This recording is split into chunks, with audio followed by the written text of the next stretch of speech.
সময়টা ৮০-র দশকের একদম শুরু। অভিনেত্রী সাবিত্রী চট্টোপাধ্যায় সাহিত্যিক আশাপূর্ণা দেবীর সীমারেখার সীমা গল্পটি সদ্য পড়েছেন। পড়েই ওনার মনে হলো এই গল্প নিয়ে ছবি করার কথা। ইচ্ছে হলো প্রযোজনা করবেন তিনি নিজে, আর মুখ্য ভূমিকা অভিনয় করবেন তিনি এবং ওনার প্রিয় মানুষ মহানায়ক উত্তম কুমার। উত্তম কুমার ঠিক করলেন সাবিত্রী চট্টোপাধ্যায় নিউ আলিপুরের বাড়িতে ওনার ঘরে বসেই চিত্রনাট্য শুনবেন। মহানায়কের শরীর তখন ভালো নয়, ডাক্তারের নির্দেশ ছিল সিঁড়ি না ভাঙার। সাবিত্রী চট্টোপাধ্যায় ঘটলে ছিল চারতলার উপরে। যদিও সাবিত্রী চট্টোপাধ্যায় উত্তম কুমারকে বলেন যে দাদা তোমার শরীর খারাপ, আমরা একতলায় বসি, কিন্তু মহানায়ক বললেন যে না সাবু, তুই ছবি করবি আর তার চিত্রনাট্য আমি তোর ঘরে বসেই শুনবো।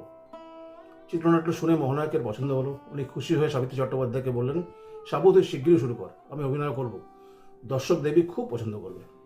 দুর্ভাগ্য, 1980 সালের জানুয়ারি মাসে এই কথা হয়, আর ওই বছরের 24শে জুলাই মহানায়ক সত্যিই চলে যান সব সীমারেখার সীমা অতিক্রম করে অনেক অনেক দূরের পথে, সবার ধরা ছোঁয়ার বাইরে। সাবিত্রী চট্টোপাধ্যায়ের স্বপ্ন অপূর্ণই থেকে যায়।